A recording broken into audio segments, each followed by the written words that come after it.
Plant medicine churches are popping up everywhere these days. They are becoming one of the ways in which people create a sense of safety and legality in the United States in particular.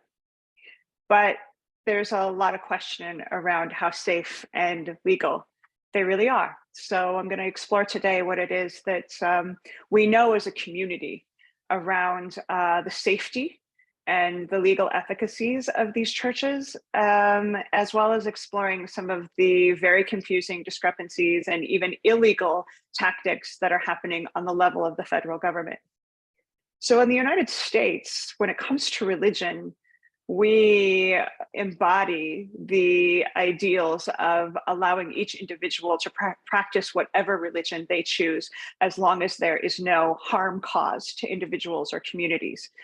There are religions that worship Elvis, like you name it, like people are allowed to worship and to have a relationship with spirituality that is wholly unique and personal.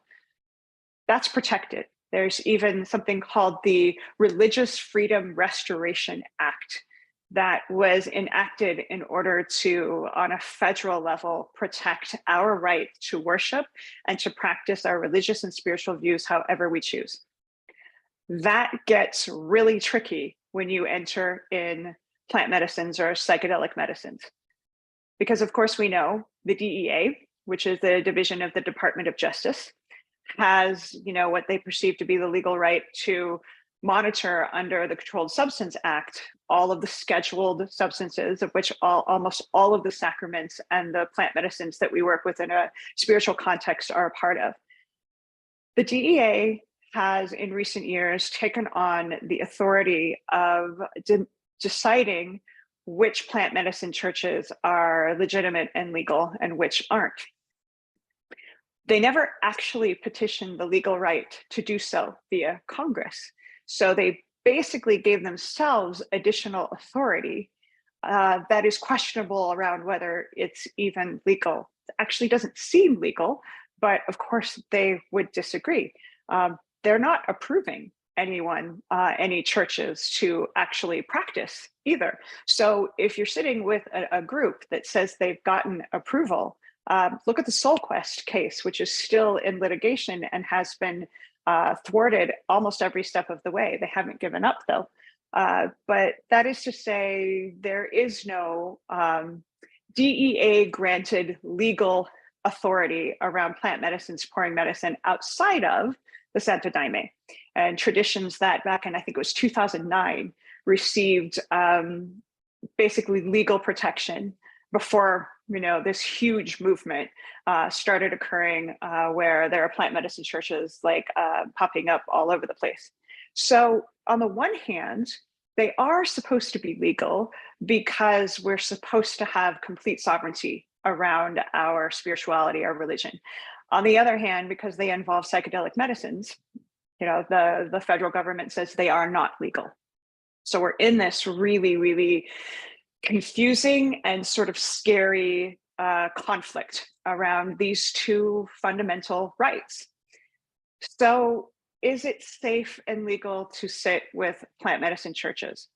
The federal government still says no, because if you're operating and working with sacraments that are illegal, practicing religious sacrament, celebration, ceremony, etc., in that way is not legal in their eyes.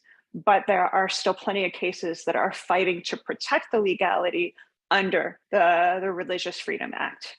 So we don't know. That's the long and short of it. But I can tell you something we do know is even if a church is operating under the legal guise in the context of the Religious Freedom Act, they are not legally transporting medicines into the United States. So for example, there are churches that have gone through the process of petitioning and have, when you go through the process of that petition, you have to expose some really sensitive data, the leaders of the church, their personal information, but more importantly, the sacraments being used and the distribution and cultivation of those sacraments. They want to know everything about what you're taking and where you're bringing it in. So you could go through this petition process and expose incredibly sensitive details.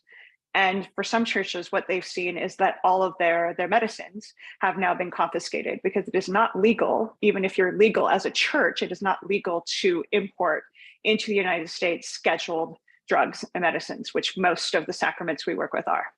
So it's kind of a bigger story than just, is it legal to practice a spiritual ceremony working with ayahuasca, San Pedro, et cetera, because we're in this massive conundrum of transportation. So from the viewpoint of a participant, it's still relatively safe. I mean, it's not as if the DEA is busting up ceremony spaces right and left and arresting participants. They are arresting people for transporting these goods, myself included, last year. And those numbers they continuously go up as the profiteering and the exposure and the popularity, continues to rise.